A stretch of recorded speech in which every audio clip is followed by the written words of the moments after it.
Prostitusi telah menjadi salah satu profesi tertua di dunia, memiliki sejarah yang melacak jauh ke masa lalu.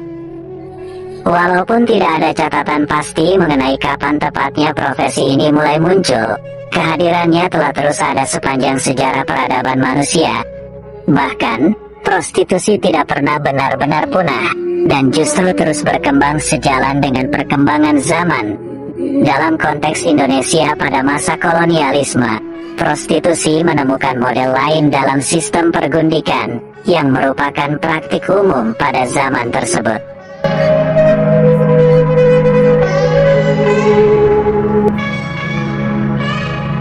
Pergundikan adalah hubungan yang terjalin antara tuan tanah, biasanya orang Eropa, dengan perempuan bumi putra, perempuan pribumi, yang menjadi bawahannya.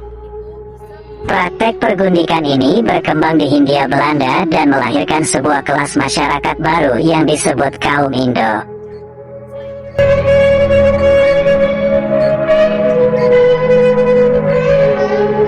Asal-usul pergundikan modern di Indonesia dapat dilacak hingga masa kerajaan, di mana komodifikasi terhadap perempuan telah menjadi bagian integral dari sistem feodal.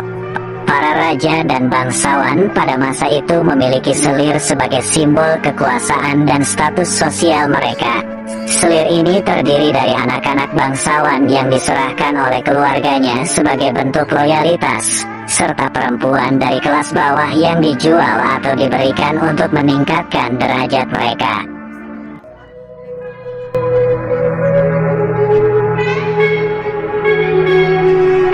Praktek komodifikasi terhadap perempuan tidak terbatas hanya pada Jawa, tetapi telah menjadi fenomena umum di seluruh Asia pada masa itu.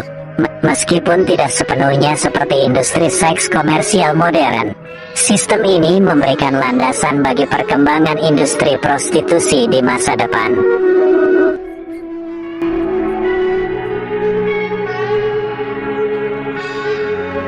Selama periode kolonial Belanda, bentuk-bentuk yang lebih terorganisir dari industri seks berkembang pesat. Sistem perbudakan dan pergundikan tradisional disesuaikan dengan kebutuhan dan adat istiadat masyarakat Eropa, dan praktik ini terutama berpusat di daerah pelabuhan di Kepulauan Nusantara untuk memuaskan para prajurit dan pedagang Eropa.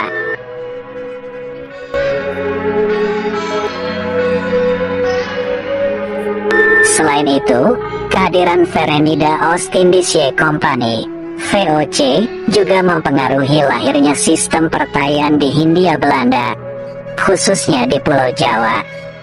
Banyak pegawai VOC yang datang ke Hindia Belanda sebagai perjaka dan tidak membawa keluarganya. Mereka kemudian memilih untuk tinggal bersama perempuan pribumi sebagai nyai. Pada awalnya, perempuan pribumi ini dipekerjakan untuk mengurus rumah tangga pegawai kulit putih. Tetapi lambat laun hubungan ini tidak hanya berhenti pada tugas rumah tangga saja, melainkan juga mencakup hubungan intim, relasi kuasa antara majikan, orang Eropa, dengan budak perempuannya ini membuat pergundikan menjadi sebuah sistem yang sulit untuk diberantas. Pergundikan terus berlanjut selama masa kolonial karena sistem ini diwariskan oleh keturunan atau orang-orang Indo.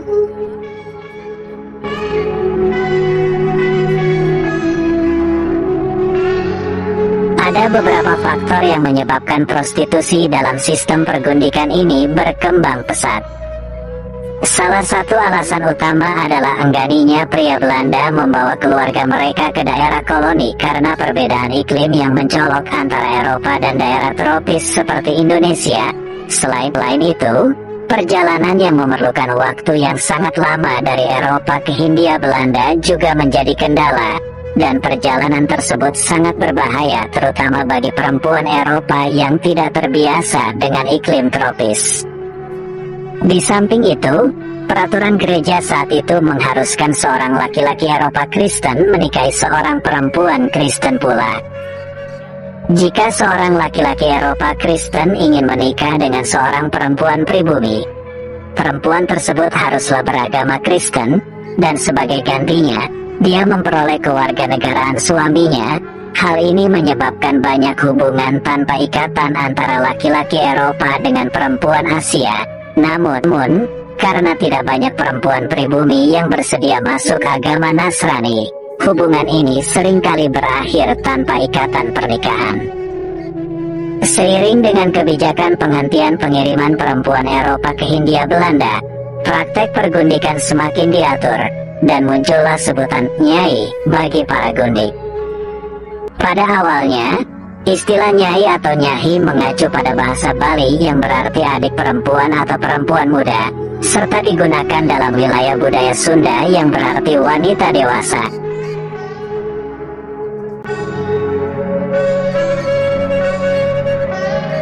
Namun, ketika praktek pergundikan semakin meluas, istilah nyai mulai memiliki konotasi lain, yaitu gundik, selir, atau wanita simpanan para pejabat dan serdadu Belanda.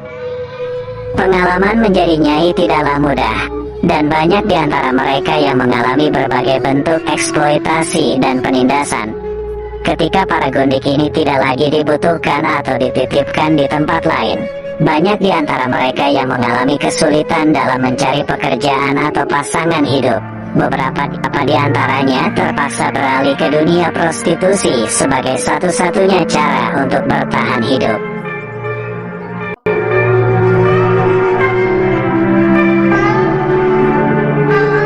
Anak-anak yang lahir dari hubungan pergundikan disebut sebagai Forkinderen.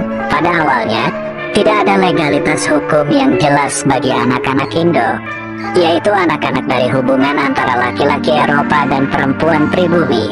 Namun, setelah masa kolonial berakhir, banyak dari mereka yang mencoba mencari identitas dan kedudukan mereka dalam masyarakat Indonesia. Sejak masa kemerdekaan, peran dan posisi kaum Indo di Indonesia menjadi lebih kompleks.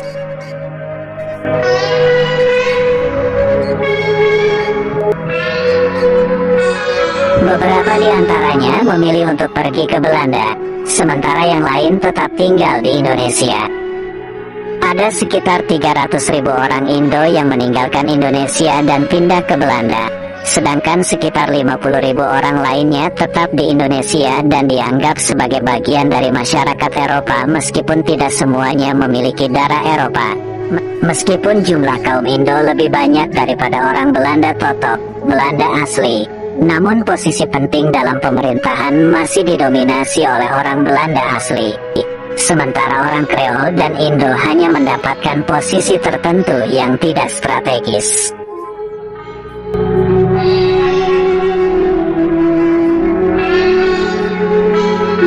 Bentuk diskriminasi ini menyebabkan pembentukan Indo-European Verbond (IEV) pada tahun 1919 yang bertujuan untuk memperjuangkan nasib orang Indo di Indonesia dan menekankan bantuan ekonomi serta emansipasi sosial mereka.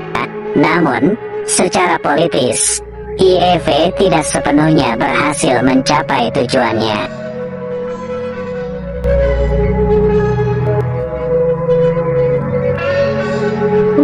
Prostitusi di Indonesia telah mengalami perkembangan dan perubahan sosial yang signifikan selama berabad-abad. Dari sistem pergundikan pada masa kolonial hingga situasi yang lebih kompleks pada masa kemerdekaan.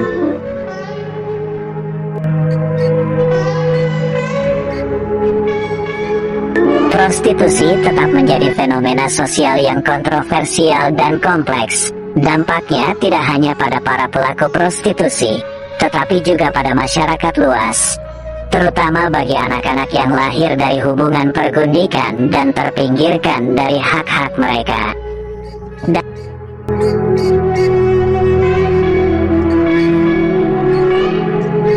Dalam upaya menghadapi fenomena ini, pemerintah dan masyarakat perlu terus mencari solusi yang tepat dan humanis untuk membantu para pekerja seks dan melindungi hak-hak mereka.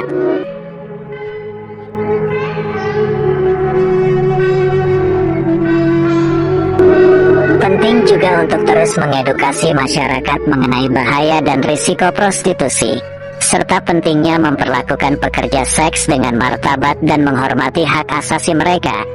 Hanya dengan pendekatan yang komprehensif dan berbasis pada empati serta pengertian, masalah prostitusi dapat ditangani dengan lebih efektif dan manusiawi.